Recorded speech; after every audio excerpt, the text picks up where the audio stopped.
Good evening, everyone, and welcome back to the action plan. Today, I have Mahesh Kadiravan, financial freedom mentor, and he is here to tell us how we can manage our money.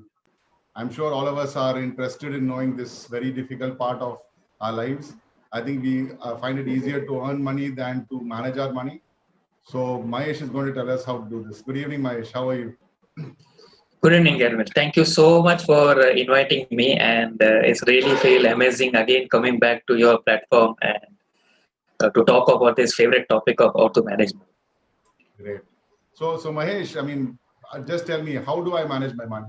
I know it seems a simple question, but I always seem challenged to handle this difficult part of life. How do we manage money? So I would like to start with this quote of Will Rogers. Too many people spend money they earn to buy the things they don't want, to impress the people that they don't like.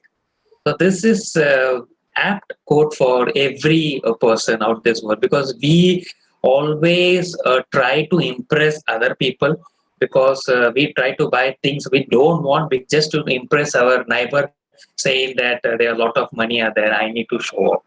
So this is exactly where this managing of money comes into picture. And like I will take the example of diet.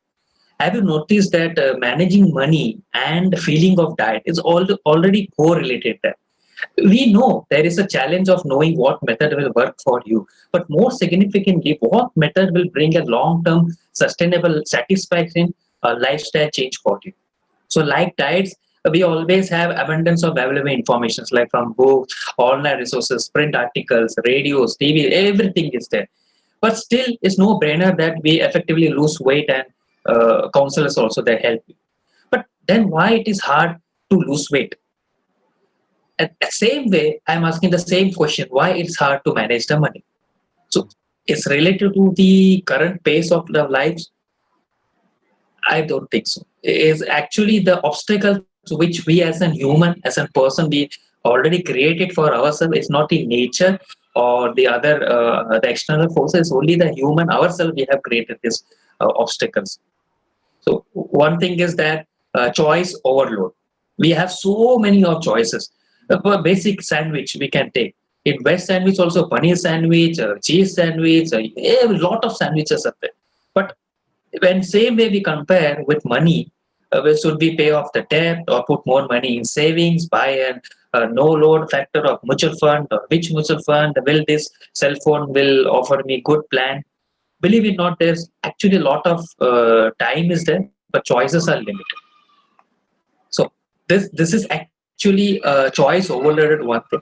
The second thing which is very important, which makes our managing money very hard, is lifestyle overloaded. Like I said, we always live to impress others. Can we think of the last time when an evening or a weekend when we had nothing to do?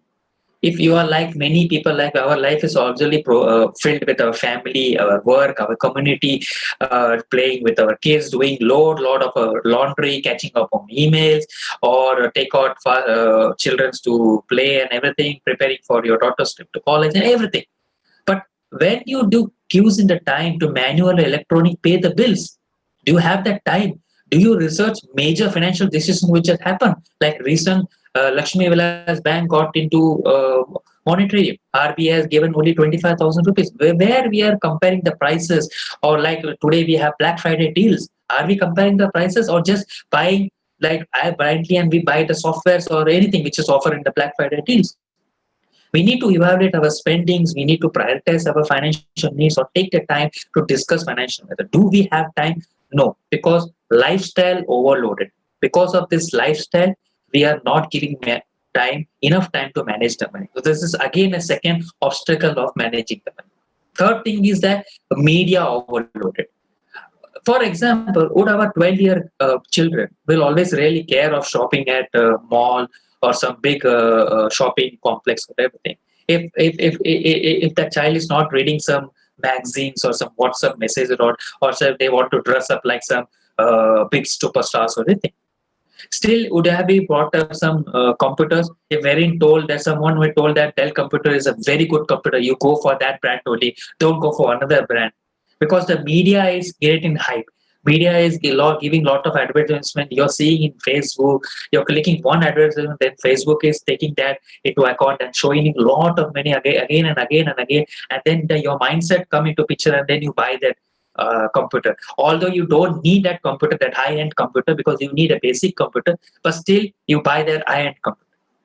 So it is hard to maintain a simple and manageable life when there is a daily bombardment of from the TV, sitcoms, commercials, celebrities, movies, computer games, websites, and magazines, and so on.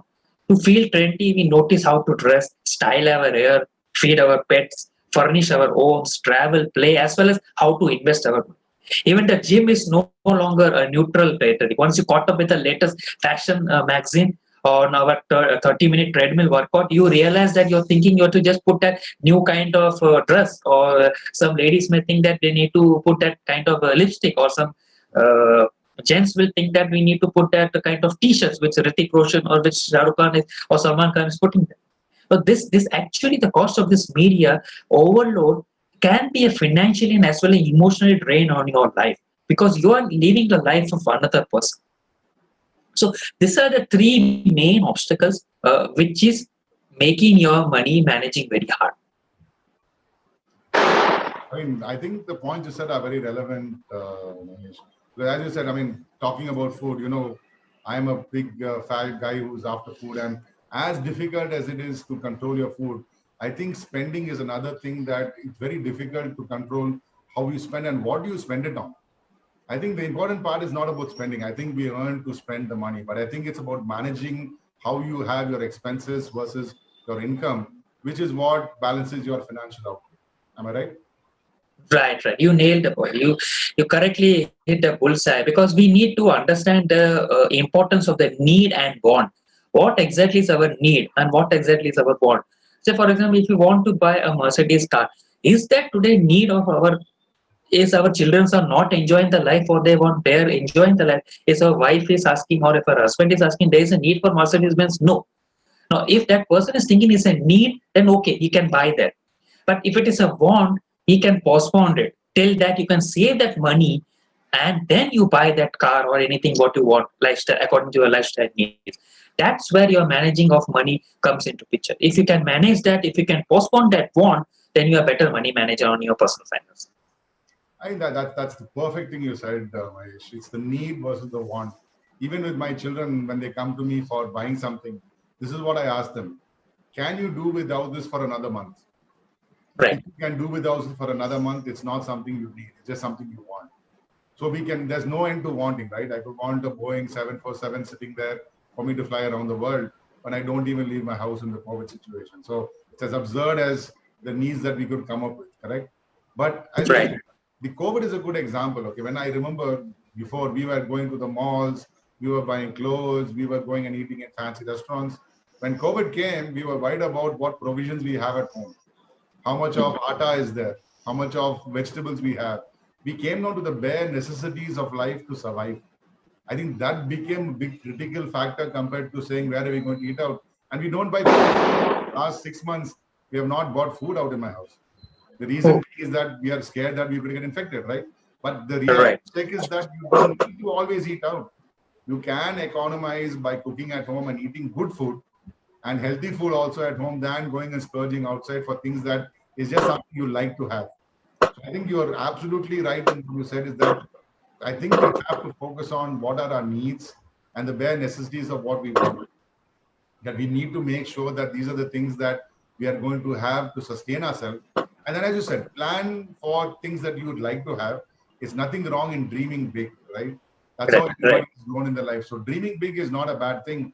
It's just that being impractical and getting into debt to try and live those dreams before you can afford them. I think that's where you end up in the problem. Correct? Right. Right. Right. That's exactly my point was. Great. So talking about managing money. So how do we normally go about managing money? Now, the way I started my life, I'm just going to give you an example. I started by just basic post office savings account. Okay, I forced myself every month to put some money into the account, and that's how I started my saving life journey. Okay, but as a financial advisor, what is your thoughts about how should people, suppose somebody has not saved his whole life, which is impractical, but assuming they have never saved, how should they start their saving journey? So, basic person who have not started anything about managing the money, or they have made a mistakes, or they have already into some kind of investment. So, this is very good question you have asked, and this is right time.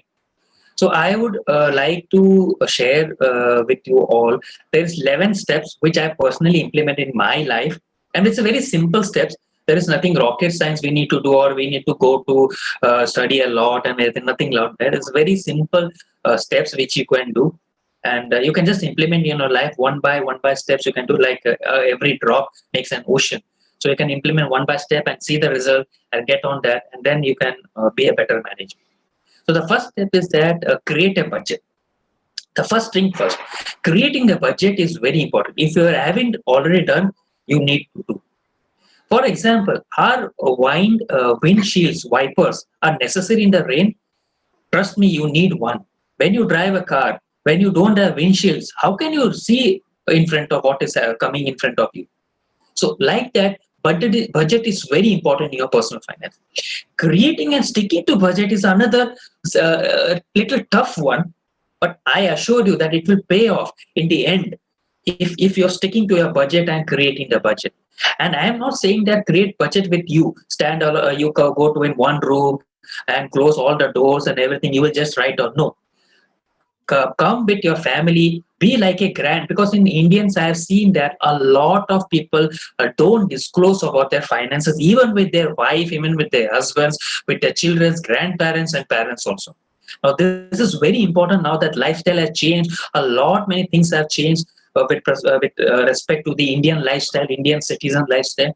So I would suggest that whenever you create a budget, create all of them, whoever are in your same house where you're residing now, take them all into account, who can understand finance a little bit about the money perspective.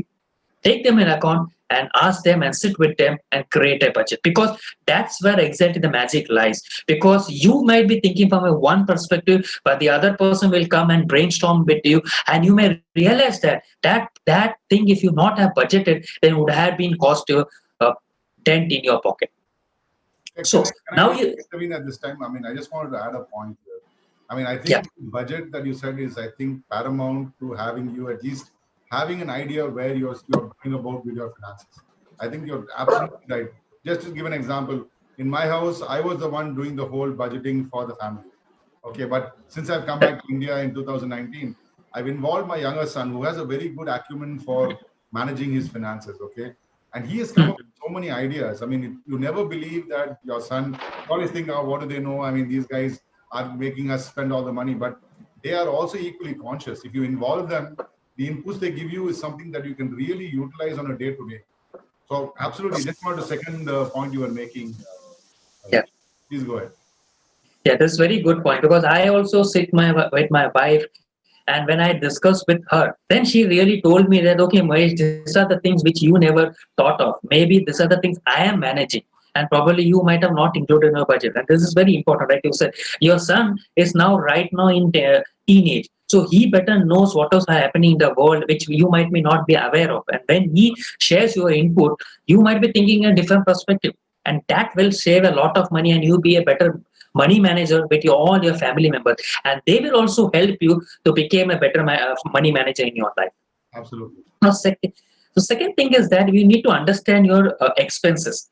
Now, we need to understand what kind of expenses are there. Many people actually don't know the total amount of expenses they generate on a given month.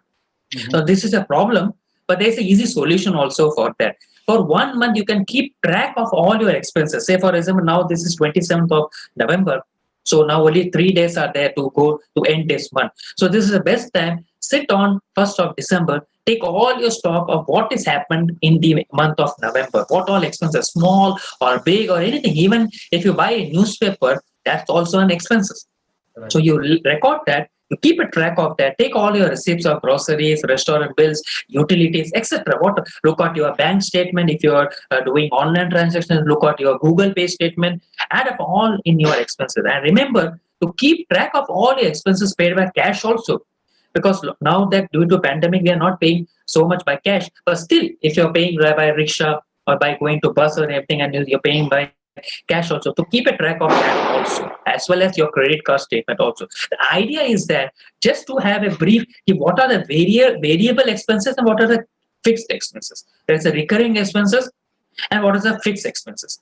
This will allow you see a whole picture and know how to manage your expenses going forward. And also, you will also want to compare the historical performance, which I did. So past 6 months, what I did was that I started to track all my expenses. And what I realized that at this end of 7th month, and these are the expenses which are unnecessary. This was not needed at all. And when I realized that I'm spending unnecessary money at the 7th month, I literally stopped at expenses. We saved a money of around 10,000 rupees. But this is this way we can track our expenses and we can just neglect the unnecessary expenses which are occurring. Mahesh, if I can add a point right at this Yeah. point, okay?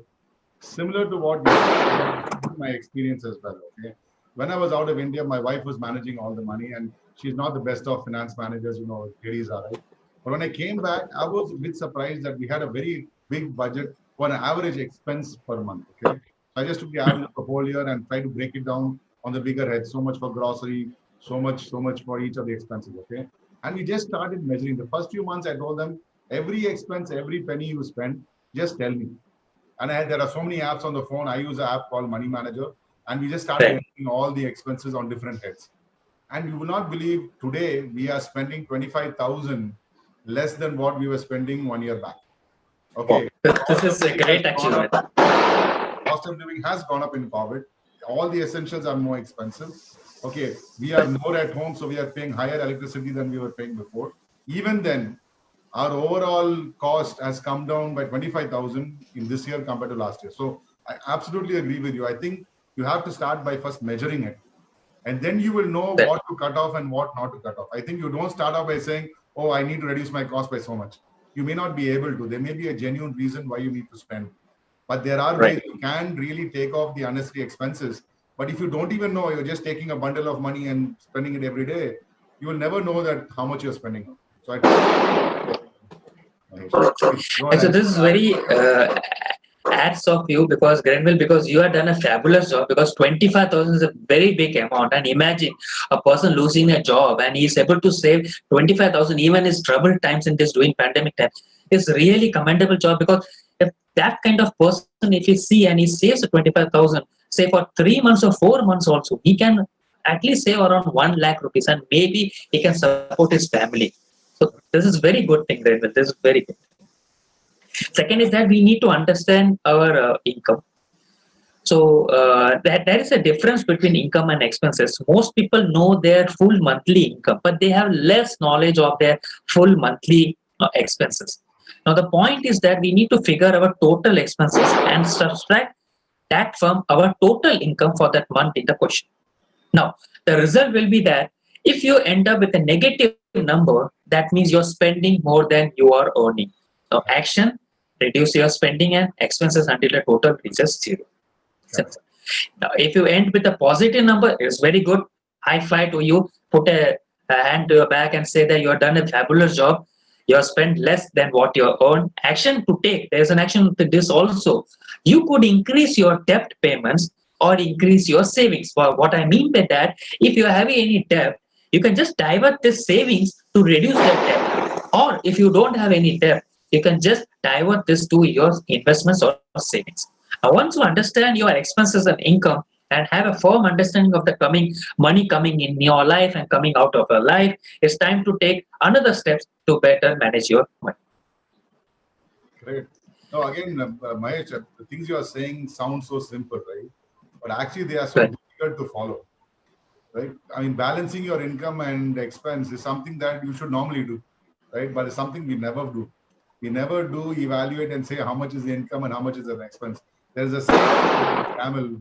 I hope the people listening understand. Varava ettana selava pattana, they will say, which means that you have to not spend more than you earn. A simple arithmetic is what comes in, you should spend less than that to save and make sure that you don't get into debt. So I think that is something Right. that I think you are absolutely said it right, is balancing income and expense is the most critical part.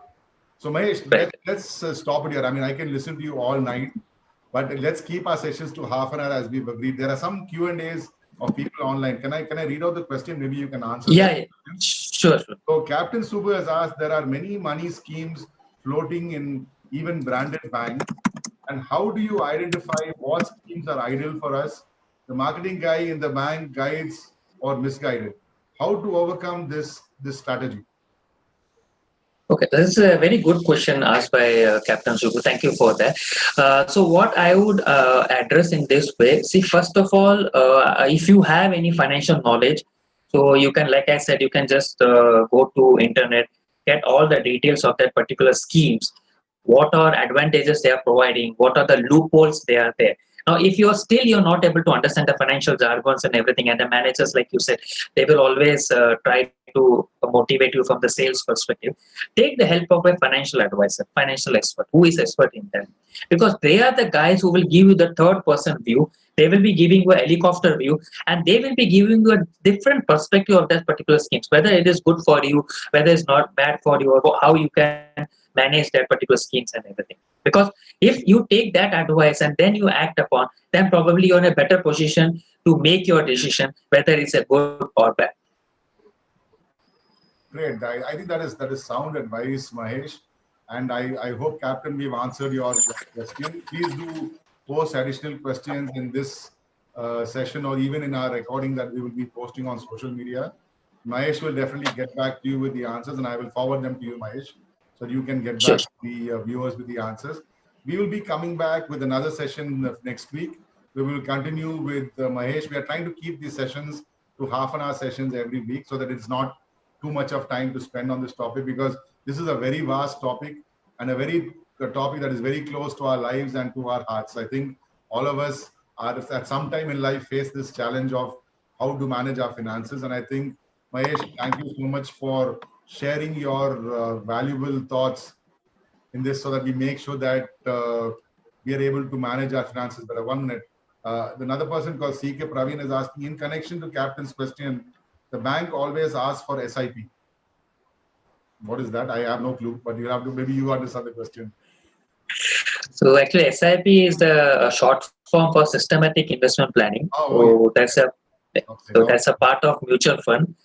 So it's like that you are adding a drop, each one drop into ocean, and it's making a big ocean. So it's like a compounding effect. So banks will try to see the basic objective of the bank is to just get the money from the people, invest in something, and give that same money in higher rate of interest. That's the duty of a bank. It's just the duty of a bank. The rest of all the things like mutual funds, insurance, or your health insurance, everything, that's all their subsidiary companies which are coming in connection with the banks, because the authorities have given that access, because a common person has common access to the bank. Now, these mutual fund companies, insurance companies have not many access to these people who are in tier 2, tier 3 cities. So that's where these banks are tied up with these all subsidiaries, and that is where the banks people are pitching them, so that the person who is coming to open a savings account, who is maintaining a savings account, so they will be having a mutual fund account with that same bank. They will be having credit card account. They will be having insurance account. Everything will be demat account. Everything will be having with the same bank. But the problem lies in the services. You will not get the service in the bank, because bank will totally tell you that you just go to that particular call center or that particular company, or they have that office in particular area. You need to go to that.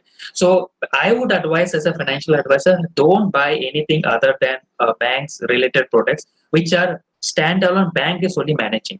Rest you can take advice from the financial advisors and give them advice and give their money so that they can manage on your behalf. Because what happens ultimately, it is your money, you need to manage better, and the personal advisors will be there to guide you, but not the bank. Bank's job is only to just to put into savings account and maintain the lockers and everything, nothing.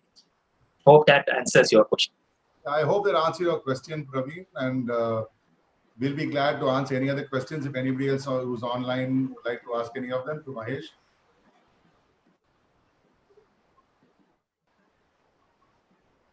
Okay, I think you couldn't have answered it more simply than the way you said it, Mahesh. So I think it's very well answered. We will collect all the other questions that come in our recording that we have posted online, and I send it across to you, Mahesh. Thank you so much, Mahesh, for spending your valuable time. So much. Okay, I will Thank you, sir. have the same session next week, the same time, 8:30. So whoever's interested, you can inform your friends as well to join. And Mahesh would be sharing the additional steps we need to take to manage our finances better, and we'll take it forward from there on a weekly basis. Yeah. Thank you so much. Thank you everybody who joined online, and we'll also, those who are listening to the recording, we are online every Friday at 8:30, where Mahesh joins me and we discuss matters of interest to help people improve themselves and add value to their lives and to their futures. Thank you so much. I would like to add one point also. Viewers, just please attend the sessions of Grenville, business planning coach, because he is bringing various types of people on his platform from various different fields, from various different perspectives. And as an individual, you need to get that knowledge, because I remember one quote of great Benjamin Franklin: "An investment in knowledge pays the best interest." So Grenville is doing a fabulous job of inviting various speakers on a platform to share their knowledge, so that his viewers, his clients get their maximum benefits. So, and it's all absolutely free. So you need to invest only your 30 minutes of your valuable time, and you can get a whole lot of knowledge which can improve your life. So thank you so much, Grenville, for taking this initiative and inviting such as. Thank you so much. My pleasure, Mahesh. As you said, there were so many people that helped us through our lives, and that's why we've gained the knowledge we have today. So I think we should also give back and equally share this knowledge as freely as we receive. So I am glad that I'm able to do this, to bring as many people I know, and each of us that are online are specialized in some field or the other. And I think the general public could gain from our experience and our knowledge. So my pleasure to do this, and it's just my personal time in investing.